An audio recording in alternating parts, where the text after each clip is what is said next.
နောက်ထပ် pattern လေးတစ်ခုကကြတော့ may I black part 1 may I black part 1ငါဘာလုပ်လို့ရပါသလားဆိုတော့ခွန်တောင်းတဲ့ပုံစံမျိုးပေါ့နော် may I come in may I ငါနိုင်မလား come in ဆိုဝင်လာတာ may I come in ငါဝင်လို့ရပါသလားငါဒီမှာထိုင်လို့ရတာဆိုလို့ရလဲ may I ထိုင်ဒီက sit ဒီမှာဆိုတော့ here may I sit here may I sit here ဒီမှာထိုင်လို့ရသလားမေးခွန်းတစ်ခုလောက်မေးလို့ရမလားမေးဒီက ask တစ်ခုဆိုတော့ a question မေးခွန်းတစ်ခုဆိုတာ a question may I ask a question may I ask a question ငါကူညီပေးလို့ရလားဒါဆိုလို့ရှိရင် may I have action be has ဆိုကူညီတယ် you မင်းကို may I have you မင်းကိုကူညီပေးလို့ရမလားငါဖုန်းအသုံးပြုလို့ရပါသလားအသုံးပြုဒီက use may I use မင်းရဲ့ဖုန်း your phone may I use your phone ငါမင်းရဲ့ဖုန်းနဲ့သုံးလို့ရမလား may I use your phone ငါမင်းရဲ့ဖုန်းနဲ့သုံးလို့ရမလားငါပြတင်းပေါက်လေးဖွင့်လို့ရမလားဖွင့်ဒီက open ပြတင်းပေါက်က the window may I open the window may I open the window ငါပြတင်းပေါက်လေးဖွင့်လို့ရမလားငါတကားပေါက်လေးပိတ်လို့ရမလားပိတ်ဒီက close တကားပေါက်ဆိုတော့ the door may I close the door may I close the door door ဆိုတာတကားမှာပေါ့နော် window ကတော့ပြတင်းပေါက်လေးပေါ့နော်ငါအခုသွားလို့ရပြီလားသွားဒီထွက်ခွာဒီက leave အခုဆိုတော့ now may I leave now may I leave now may I leave now မနေ့ပြန်လာလို့ရလားလာဒီက come မနေ့ပြန်ဆိုတော့ tomorrow may I come tomorrow မနေ့ပြန်လာလို့ရလား may I come tomorrow မနေ့ပြန်လာလို့ရလားငါ manager နဲ့စကားပြောလို့ရမလား may I ပြောဒီက speak ဘူးနေမှာလဲ to the manager may I speak to the manager ငါ manager နဲ့စကားပြောလို့ရမလား may I speak to the manager manager နဲ့စကားပြောလို့ရမလား may you be happy မင်းပျော်ရွှင်ပါစေ may you be happy ဆိုပျော်ရွှင်ပါစေ may you be happy မင်းပျော်ရွှင်ပါစေမင်းကျမ်းပါစေ may you be healthy may you be healthy မင်းကျမ်းပါစေမင်းအသက်ရှိပါစေ may you life long life ကအသက်ဘဝလောင်းကရှိတာ may you life long မင်းအသက်ရှိပါစေမင်းအောင်မြင်ပါစေအောင်မြင်တာက succeed may you succeed may you succeed မင်းရဲ့ခရီးလမ်းဖြောင့်ဖြူးပါစေhave ရှိပါစေ a safe trip ဘေးကင်းတဲ့ခရီးစဉ်ဖြစ်ပါစေပေါ့ may you have a safe trip မင်းရဲ့ဘဝခရီးလမ်းဖြောင့်ဖြူးပါစေ may you have a safe trip မင်းရဲ့ခရီးလမ်းဖြောင့်ဖြူးပါစေမင်းရဲ့အိမ်မက်တွေအကောင့်ထဲပေါ်နိုင်ပါစေ may you အချစ်ဆိုရောက်ရှိတာအကောင့်ထဲပေါ်နိုင်တာ your dreams မင်းရဲ့အိမ်မက်တွေ may you achieve your dreams မင်းရဲ့အိမ်မက်တွေကိုအကောင့်ထဲပေါ်နိုင်ပါစေမင်းအမြဲပြုံးပြောနိုင်ပါစေ may you always smile may you always smile မင်းအမြဲပြုံးပြောနိုင်ပါစေ may you always smile မင်းအမြဲပြုံးပြောနိုင်ပါစေမင်းရဲ့နေလေးတရားလှပပါစေမင်းမှာတရားလှပရဲ့နေလေးရှိပါစေဖြစ်ပါစေဒါဆိုလို့ရှိရင် may you have a wonderful day may you have a wonderful day မင်းမှာတရားလှပတဲ့နေလေးဖြစ်ပါစေရှိပါစေ may you have a wonderful day နောက်တစ်ခါကျတော့မင်းကျမ်းမာရေးကောင်းပါစေ may you enjoy good health may you enjoy good health may you enjoy ပဲဖြစ်ပါစေ good health ကျမ်းမာရေးကောင်းလို့ပဲဖြစ်ပါစေပေါ့မင်းငြိမ်းချမ်းမှုရရှိပါစေ may you find peace may you find peace may you find peace မင်းငြိမ်းချမ်းမှုရရှိပါစေ may you find peace မင်းငြိမ်းချမ်းမှုရရှိပါစေ may I join you မင်းနဲ့ပူးပေါင်းလို့ရမလား may I join ဆိုတာပူးပေါင်းတာဆက်နွယ်ချင်တာ may I join you မင်းနဲ့ပူးပေါင်းလို့ရမလား may I join you မင်းနဲ့ပူးပေါင်းလို့ရမလားမင်းရဲ့စာအုပ်လေးကြည့်လို့ရမလား may I see ငါကြည့်ချင်တယ် your book မင်းရဲ့စာအုပ်လေး may I see your book မင်းရဲ့စာအုပ်လေးကြည့်လို့ရမလားငါဒီခုံမှာထိုင်လို့ရမလား may I take ထိုင်ဒီကထိုင်တာကိုဒီနေရာမှာ take ထိုင်ကုန်ယူတာဘာညာဆို take စီနေတော့ may I take ငါmay I take this seat ငါထိုင်ကုန်မှာထိုင်လို့ရမလား may I take this seat ငါထိုင်ကုန်မှာထိုင်လို့ရမလားငါပန်ကားလေးဖွင့်လို့ရလားဒါဖွင့်ဒီကို turn ဝင်နေတော့ပိတ်ဒီဆို turn တော့may I turn on the fan ငါပန်ကားလေးဖွင့်လို့ရမလား may I turn on the fan ငါပန်ကားလေးဖွင့်လို့ရမလားပိတ်ဒီဆိုရင် turn တော့လို့ပဲထားတယ် may I turn off the light မီးလေးပိတ်လို့ရမလား may I turn off the light မီးလေးပိတ်လို့ရမလားနောက်ကကြငါနောက်မှဖုန်းဆက်လို့ရလား may I call you later နောက်မှဖုန်းပြန်ခေါ်လိုက်လို့ရလား may I call you later မင်းကိုနောက်မှဖုန်းပြန်ဆက်လို့ရလားငါဒီမှာရေးလို့ရသလား may I write ကရေးဒီ here ကဒီမှာ may I write here ငါဒီမှာရေးလို့ရလားငါဒီမှာစာဖတ်လို့ရလားဖတ်ဒီက read ဒီစာအုပ်ဆိုတော့ this book ငါဒီမှာ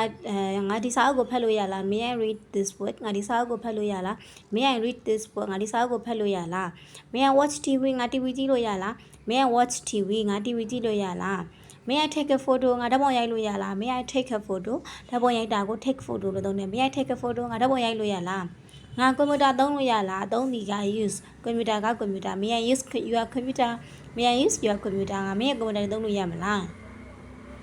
မင်းနာမည်လေးမေးလို့ရမလားမေးဒီက ask မင်းရဲ့နာမည်ဆို your name မင်း ask your name မင်း ask your name မင်းရဲ့နာမည်လေးမေးလို့ရမလားမင်းဘေးမှာထိုင်လို့ရလားထိုင်တာက sit မင်းဘေးမင်းနဲ့ကပ်ရဲ့ဆိုတော့ next to may I sit next to you may I sit next to you မင်းဘေးမှာကပ်ထိုင်လို့ရမလား may I sit next to you မင်းနဲ့ဘေးစက်ကပ်ထိုင်လို့ရမလားငါအပြင်ထွက်လို့ရလားအပြင်က outside ထွက်တာသွားတာက go မြိုင် go outside ငါအပြင်ထွက်လို့ရလားမြိုင် go outside ငါအပြင်ထွက်လို့ရလားငါကက်နဲ့ပေးလို့ရမလား may I pay by cut ငါကက်နဲ့ပေးလို့ရလား may I pay by cut ငါကက်နဲ့ပေးလို့ရလား may I pay by cut ငါကက်နဲ့ပေးလို့ရသလား may I have some water ငါရေနည်းနည်းလောက်ရနိုင်လား may I have some water some ကအချို့ water ကရေအချို့ရေနည်းငယ်ပေါ့နော် may I have some coffee ငါ coffee တစ်ခွက်လောက်ရနိုင်မလား may I have some coffee coffee နည်းနည်းလောက်ရနိုင်မလား may I have the menu ငါ menu လေးကြည့်လို့ရမလား may I have the menu ငါ menu လေးကြည့်လို့ရမလား order မှာလို့ရမလား may I take your order may I take your order take your order ငါဒီခန်းထဲဝင်လို့ရလားဝင်ဒီက enter ဒီခန်းဆိုတော့ this room may I enter this room may I enter this room may I enter this room ငါဒီနေ့စောစောပြန်လို့ရလား may I leave ငါတော့ထွက်လို့ရလား early စောစော today ကဒီနေ့ may I leave early today ဒီနေ့စောစောထွက်လို့ရလားစောစောပြန်လို့ရလား may I leave early today ငါဒီနေ့စောစောထွက်လို့ရလားစောစောပြန်လို့ရလားငါအိမ်သာသုံးပြုလို့ရလား may I use the restroom may I use ငါသုံးလို့ရလားဘာလို့လဲ the restroom အိမ်သာကတော့အမျိုးမျိုးခေါ်ပေါ်ရှိရယ် toilet ရှိရယ် restroom ရှိရယ်ပေါ့နော်ဒီနေ့မှာဆိုတော့ restroom ကိုသုံးထားတယ် may I use the restroom ငါအိမ်သာသုံးလို့ရမလားစားသောက်ဆိုင်တွေမှာဆိုတော့ restroom လို့သုံးတယ်ပေါ့နော်နောက်တစ်ခုကျတော့ငါဖုန်းအားသွင်းလို့ရမလား may I charge my phone may I charge my phone ငါဖုန်းလေးအားသွင်းလို့ရမလားဖုန်းအားသွင်းတာကို check ဖုန်းကဖုန်းပေါ့နော် may I charge my phone ငါဒီစာအုပ်လေးအိမ်ယူသွားလို့ရမလား may I take ဆိုယူသွားတယ် this book ဒီစာအုပ်ကို home အိမ်ကို may I take this book home ငါဒီစာအုပ်လေးအိမ်ယူသွားလို့ရမလား may I take this book home ဒီစာအုပ်လေးအိမ်ယူသွားလို့ရမလားငါမင်းအကြံဉာဏ်นี่တောင်းလို့ရလားပေါ့ may I ask ငါမေးလို့ရလား for your advice မင်းရဲ့အကြံဉာဏ် may I ask for ဆိုမေးတာ your advice မင်းရဲ့အကြံဉာဏ် ask for မေးတာတောင်းတာ your advice မင်းရဲ့အကြံဉာဏ် may I ask for your advice ငါမင်းစီရဲ့အကြံဉာဏ်တောင်းလို့ရမလားငါ manager ကိုတွေ့လို့ရလားတွေ့ဒီက meet may I meet the manager may I meet the manager ငါ manager နဲ့တွေ့လို့ရလားငါတငယ်ချင်းတွေဖိတ်လို့ရလားဖိတ်ကြားဒီက invite may I invite my friend may I invite my friend ငါတငယ်ချင်းတွေဖိတ်လို့ရလား may I use your wifi ငါမင်းရဲ့ wifi သုံးလို့ရလားအသုံးပြုဒီက use wifi က wifi ပေါ့နော်မင်းရဲ့ wifi ဆိုတော့ your wifi may I use your wifi may I use your wifi မင်းရဲ့ wifi นี่ငါသုံးလို့ရမလား may I use your wifi ငါမင်းရဲ့ wifi นี่သုံးလို့ရမလား may I use your wifi ငါမင်းရဲ့ wifi လေးအသုံးပြုလို့ရပါသလား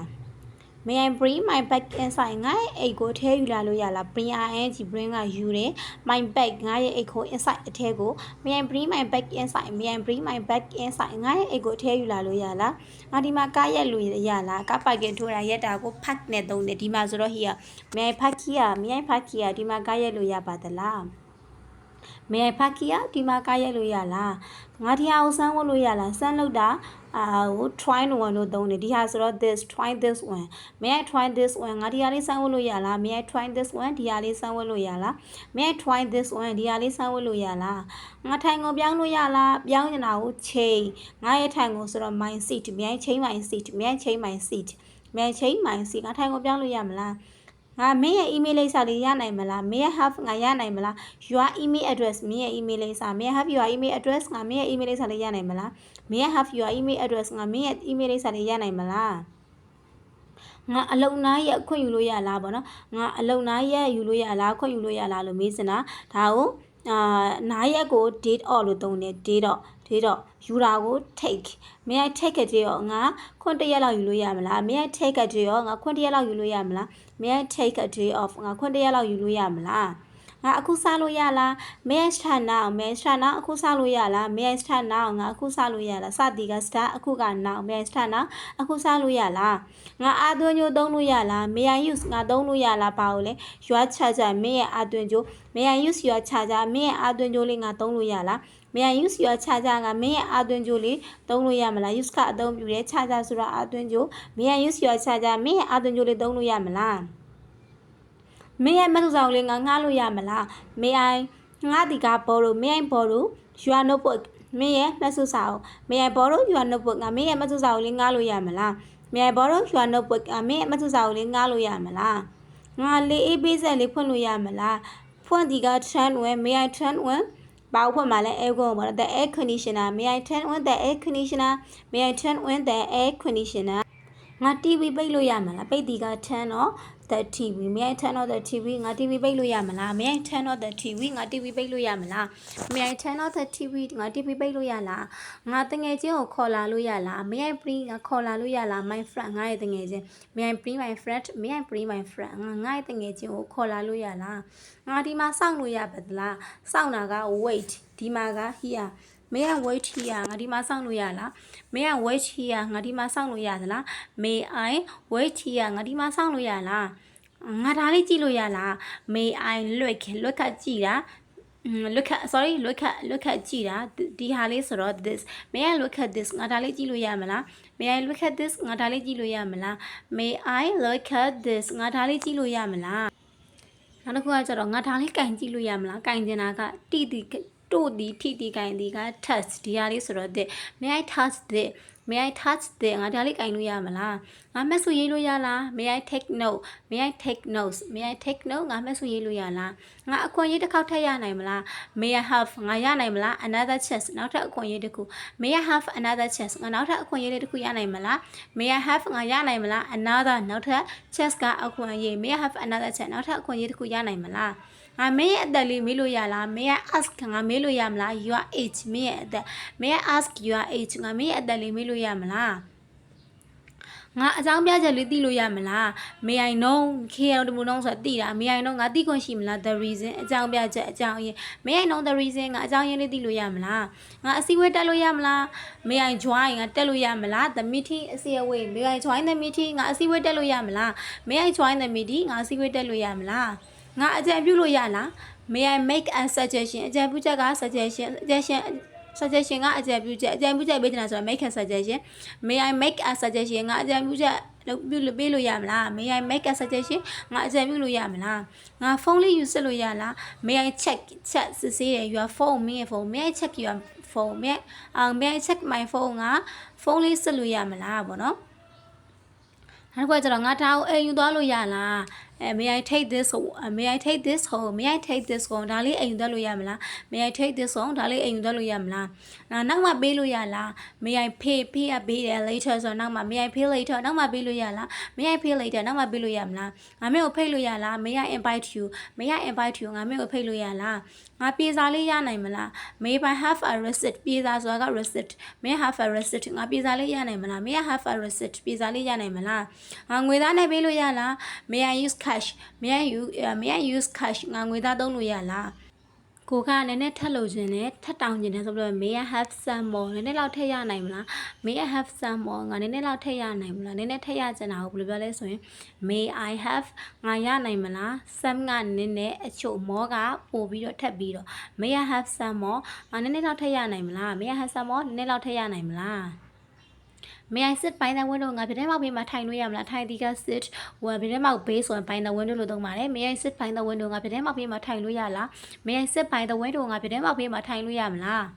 ငါမင်းအိတ်တဲပေးလို့ရလားတဲပေးရမလားပေါ့ May I carry တဲဆောင်ဒီက carry your bag မင်းရဲ့အိတ်ကို May I carry your bag ငါမင်းရဲ့အိတ်လေးတဲပေးလို့ရမလား May I carry your bag ငါမင်းရဲ့မှတ်ပုံနဲ့ကြည့်လို့ရလား May I see ငါကြည့်လို့ရမလား your ID card ID လည်းရတယ် ID card လည်းရတယ် May I see your ID card ID ဆိုတာအတူကောက်ပေါ့နော်identification ကတ်ကိုပြောတာပါ May I see your card မင်းရဲ့မှတ်ပုံနဲ့လေးကြည့်လို့ရမလားမင်းဘယ်မှာနေလဲမေးလို့ရလား May I ask ငါမေးလို့ရလား where you live မင်းဘယ်မှာနေလဲ May I ask where ဘယ်နေရာမှာ you live မင်းနေတယ်လဲဆိုတာမေးလို့ရမလားနောက်တစ်ခုကကျတော့ငါမိတ်တူတစ်ဆောင်ရနိုင်လား May I have a copy May I have ငါရနိုင်မလား a copy မိတ်တူတစ်ဆောင်ရနိုင်မလားငါဒီထိုင်ကုန်လေးသုံးလို့ရလား May I use ငါသုံးလို့ရလား this chair ဒီခုံ May I use this chair ငါဒီထိုင်ကုန်သုံးလို့ရမလားငါအစားအစာအထဲယူလာလို့ရလား May I bring ငါယူလာလို့ရလား food အစားအစာကို inside အထဲကို May I bring food inside May I bring food inside ငါအစားအစာအထဲယူလာလို့ရလားငါမင်းတို့နဲ့အတူထိုင်လို့ရလား May I sit ငါထိုင်လို့ရလား what you ငါမင်းနဲ့အတူ may I sit with you ငါမင်းနဲ့အတူထိုင်လို့ရလားငါline ပြောင်းလို့ရလားငါ channel ပြောင်းနေတယ်ရုပ်သံလိုင်းပြောင်းနေတယ်ပြောင်းလို့ရလားဒါဆိုရင်ပြောင်းတာက change ရုပ်သံလိုင်းက channel may I change the channel may I change the channel ငါ channel ပြောင်းလို့ရမလားငါနောက်ထပ်မေးခွန်းတစ်ခုလောက်မေးလို့ရလား may I ask မေးလို့ရလား one more question နောက်ထပ်မေးခွန်းတစ်ခု one question ဆိုမေးခွန်းတစ်ခု more ကနောက်ထပ် may I ask one more question နောက်ထပ်မေးခွန်းတစ်ခုလောက်မေးလို့ရမလားငါအိတ်ကိုဒီမှာထားလို့ရလားထားတာက leave ငါရဲ့အိတ်ဆိုတော့ my bag ဒီမှာက here may I leave my bag here may I leave my bag here ငါအိတ်ကိုဒီမှာထားလို့ရလားငါနောက်မှပြန်လာလို့ရလားပြန်လာတာက come back နောက်မှက later may I come back later နောက်မှပြန်လာလို့ရလား may I come back later နောက်မှပြန်လာလို့ရလား may I come back later come back ကပြန်လာတယ် later ကနောက်မှပြီးမှလေးပဲရတယ် may I come back later နောက်မှပြန်လာလို့ရပါသလား may I come back later နောက်မှပြန်လာလို့ရပါသလားငါစဝဲကြိုတင်မှာလို့ရလား may I reserve ကကြိုတင်မှာယူတာအထည်ပဲစဝဲ may I reserve အထည်ပဲငါစဝဲကြိုတင်မှာလို့ရလား may if I reserve အထည်ပဲငါစဝဲကြိုတင်မှာလို့ရသလားငါ menu ထပ်ကြည့်လို့ရမလား may I see ငါကြည့်လို့ရမလား the menu ကို again ထပ်ပြီးတော့ဗောနော်နောက်တစ်ပြန်ပြန်နောက်တစ်ဖန်ပြန်ကြည့်လို့ရမလား may I see the menu again ငါ menu ထပ်ကြည့်လို့ရမလားဗောငါအခု order မှာလို့ရပါသလားဒါဆိုရင် may I order now may I order မှာလေ now အခု may I order now ငါအခု order မှာလို့ရပြီလားငါ order ဖြတ်လို့ရသလားဖြတ်သိမ်းတာက cancel ငါရဲ့ order ဆိုတော့ my order may I cancel my order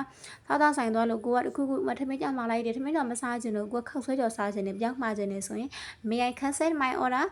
ငါရဲ့ order လေးပြောင်းမှာလို့ရလားဖြတ်လို့ရလားပေါ့နော်ငါဒါကိုလဲလို့ရသလားလဲတခုခုဆိုင်သွားတယ်ကိုမကြိုက်ဘူးပြန်လဲခြင်းနဲ့ may I exchange this may I exchange ပြန်လဲတာက exchange this ဒါလေး may I exchange ဒါလေးလဲလို့ရမလားငါဒီပစ္စည်းကိုပြန်အပ်လို့ရလားပြန်ပေးလို့ရလား may I return ငါပြန်ပေးလို့ရမလား this item ဒီပစ္စည်း may I return this item ငါဒီပစ္စည်းလေးပြန်အပ်လို့ရလား may I return this item ငါဒီပစ္စည်းလေးပြန်အပ်လို့ရလားငါမင်းနဲ့ဖုန်းနံပါတ်လေးရနိုင်မလား may I have ငါရနိုင်မလား your phone number မင်းရဲ့ဖုန်းနံပါတ်လေး may I have your phone number ငါမင်းရဲ့ဖုန်းနံပါတ်လေးရနိုင်မလားငါဒီညဖုန်းဆက်လို့ရလား may I call you tonight may I call you tonight ငါဒီညမင်းကိုဖုန်းဆက်လို့ရလားငါမက်ဆီစာပို့လို့ရလား may I send ငါပို့ဒီ you မင်းကို a message စာပေါ့နော် may I send you a message ငါမက်ဆီစာပို့လို့ရလားငါရှင်းပြလို့ရလား may I explain ငါရှင်းပြသည် may I explain ငါရှင်းပြလို့ရမလားငါကိုမိတ်ဆက်လို့ရလား may I မိတ်ဆက်တာက introduce introduce မိတ်ဆက်တယ် mindset ငါကိုငါ may I introduce mindset ငါကိုငါမိတ်ဆက်လို့ရလား may I introduce mindset ငါကိုငါမိတ်ဆက်လို့ရလားနောက်တစ်ခုကငါ့ကိုခဏလောက်အာရုံစိုက်ပေးလို့ရမလား may I have ငါရနိုင်မလား your attention may အာရုံစူးစိုက်မှု may I have your attention ငါ့ကိုခဏလောက်အာရုံစိုက်ပေးလို့ရမလား may I have your attention ငါ့ကိုခဏလောက်အာရုံစိုက်ပေးလို့ရမလားငါမင်းရဲ့အမြင်ကိုသိလို့ရမလားသိတာက no မင်းရဲ့အမြင်ဆိုတော့ your opinion may I know your opinion ငါမင်းရဲ့အမြင်လေးသိလို့ရမလား may I know ငါသိလို့ရမလား your opinion မင်းရဲ့အမြင် may I know your opinion may I know your opinion ငါမင်းရဲ့အမြင်လေးသိလို့ရမလား